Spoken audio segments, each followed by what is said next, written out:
Redo You, the podcast that teaches you tools and strategies so you can build the confidence to rediscover and reinvent yourself. With me, Emma Hull, your favorite life coach. Each week, I'll introduce a concept that you can implement right away so you can live your most authentic life.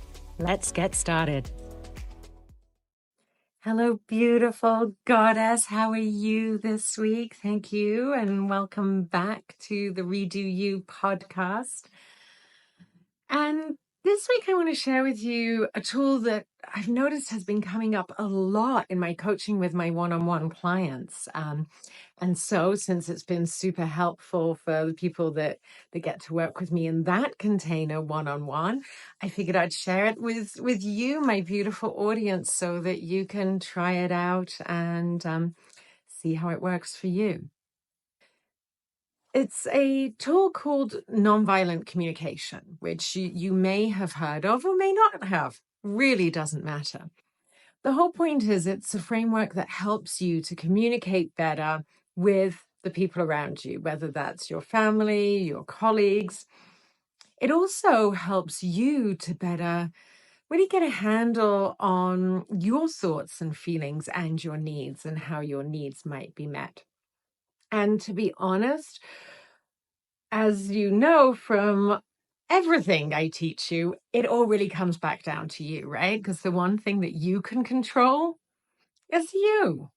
So anything that you can do that brings greater awareness to your needs, what bothers you, and anything you can do to work on your communication skills is really going to augment your life. The Nonviolent Communication Framework is a 4-step framework. The first step is observation, and this is all about giving a neutral, judgment-free perspective of the situation. The second step is feelings, and that's really what this is bringing up for you, what's going on for you in this situation, your emotional response. The next step in the framework itself is called needs, but I like to call it desires because otherwise you can get into that using the term I need, which can not lead to the most helpful conversation. So instead, think about your desires, the outcome that you would like to see or how you would like the situation to be different. And then finally, the last step is request. What you would like of the other people to help move forward. And I'll share some examples of how this has worked recently with a couple of my clients. So one of my clients, she has a very busy job and family at home. And she's kind of been feeling like she's coming home and she left the house tidy in the morning and she's come home and it has exploded into a disaster, which then leads to her feeling resentful and being perhaps a little passive aggressive in the evening. So she wanted to be able to address this in a collaborative way with her family so they could find a solution together to help feel like the chores were being shared more equally. And so her framework, the script for her framework looked something like saying like, hey guys, I've noticed that recently when I've been coming home from work, there's, your shoes are all over the entryway and your backpacks and your lunch kits are on the floor, not hanging up. And I've got a lot going on at work right now. And to be honest, this is making me feel like I don't want to come home because I feel stressed about coming home. And instead, I'd really like to look forward to coming home and spending the evening together.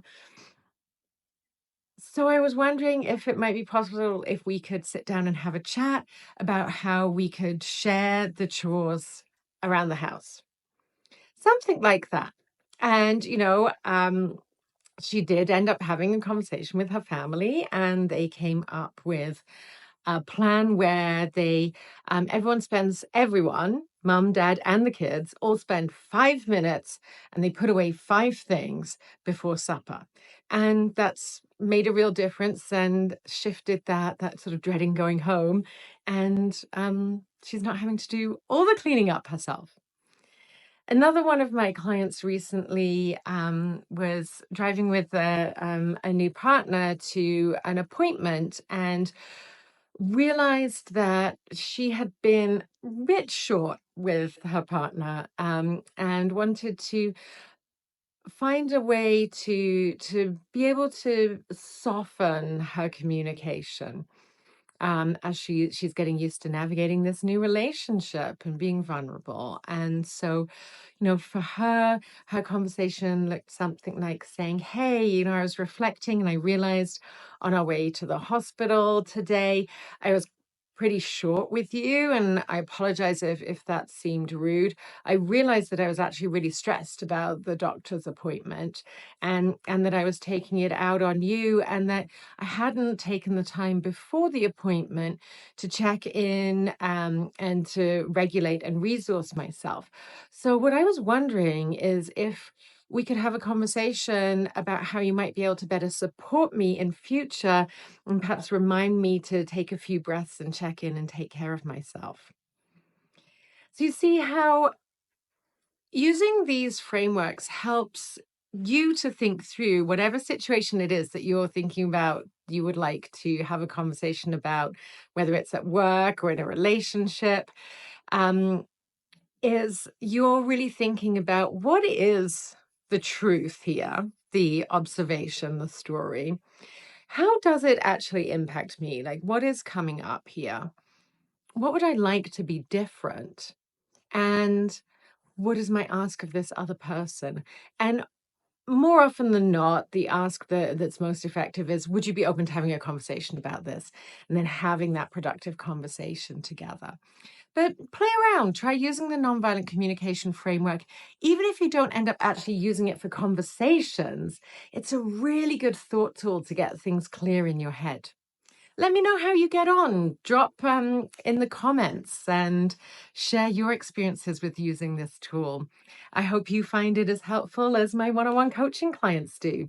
And talking of one-on-one coaching, if you are interested in joining me, I do have a couple of spots opening up in a couple of months. So send me a message or go to my website, lifeuntethered.com/book, and you can schedule a strategy session. And then we could get started working together and help you to make your amazing life even more amazing.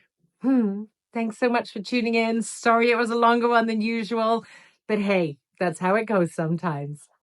Thank you for tuning in to this episode of the Redo You podcast. Remember to subscribe, rate, and review, and tell a friend, because together we rise even higher. See you next Friday.